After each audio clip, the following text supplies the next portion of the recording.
School dad, and if there's one thing I've learned in 20 years of marriage, it's this. Happy wife, happy life.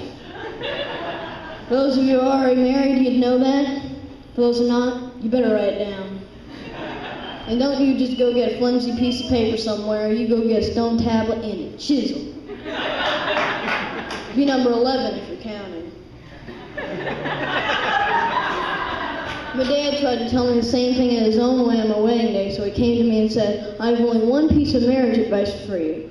Before you argue with your new wife, and believe me, you're going to argue with her, before you do, I want you to stop and ask yourself 2 questions. Do you want to be right, or do you want to be happy?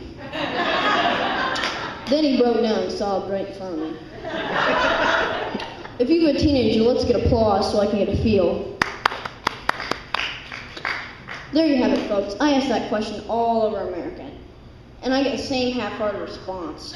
A weak, feeble clap. I mean, that's what teens do. They just suck the life force right out of you. I believe teenagers are God's revenge back at mankind. God's probably saying in heaven, let's see how they like it, to create some in their own image and recognize their own existence. Never once in the Bible does it say how old the devil was when he denied God's authority. My guess would be 15. This is a typical conversation I had with my 15-year-old. So he comes to me and says, I think I'm old enough to buy my own school clothes now. And I said, I think you're right. Then we stare at each other for about a minute. And he says, what? I said, what? And he says, I need some money. I said, oh, I'm sorry, I misunderstood. So I give him money, I send them all. And the deal is, you gotta show me what you bought. Have you seen what teens are wearing these days? He had 60 yards of denim hanging off him. So he comes out, and his pants are, his underwear is way up here, and his pants are staying down there somewhere. And he's walking like a penguin waddling over to me. So he's waddling over to me and says, yo, yo, yo, Pops, so what do you think? And I said, oh, I'm glad you asked. I think we're going back to the mall tomorrow, Snoop Droopy Drawers. That's what I think. And when you go to the mall with your 15-year-old, you would think you ever provide a single material thing in their lives. I mean, everything they look at, they need. So we're in the mall one day, and my 15-year-old holds up a pair of shoes, and he says, I need these shoes, I need them. So how much are they? They're only. Don't you love the word only? Especially when it comes from the unemployed. So with the street base, he says they're only $100. For shoes, hell, we're on the way out of the mall.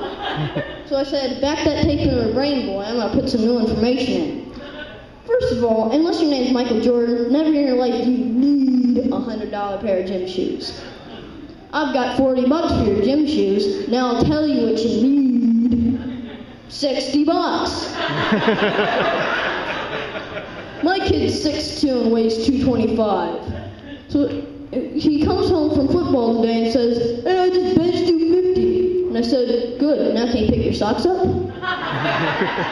I've had many talks with that boy, the boy and I, the oldest. When he was 14, my wife said, you have to talk to give him the talk. So I sat him down and said, your mother and I have been talking about some of the stuff that you need to know about life. First of all, you need to stop eating all the food in this house. There were 5 of us, and every one of us feel like we're in competition for food with you. It's an American home, not the Serengeti. There'll be more food here tomorrow.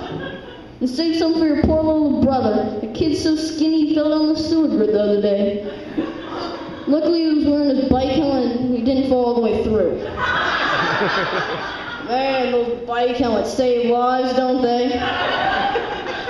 Any man over 40 here knows when he was 13, and if he showed up for a bike ride with a helmet, you would need a helmet to keep your head from caving in from all the rocks your friends were pelling you with.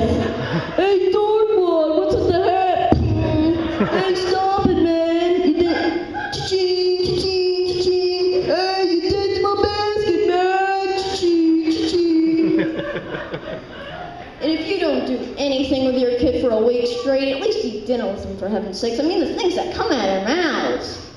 So we eating dinner one night, my kid says, hey, I just thought of something. I said, what? I'll be driving next year.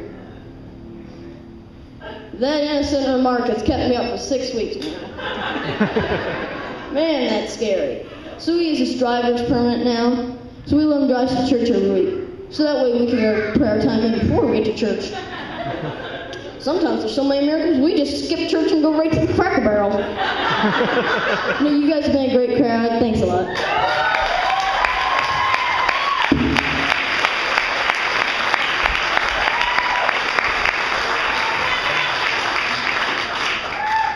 Okay, Jesse, the one thing you have to know about comedy is it's all about timing, timing, timing. And tonight is your time.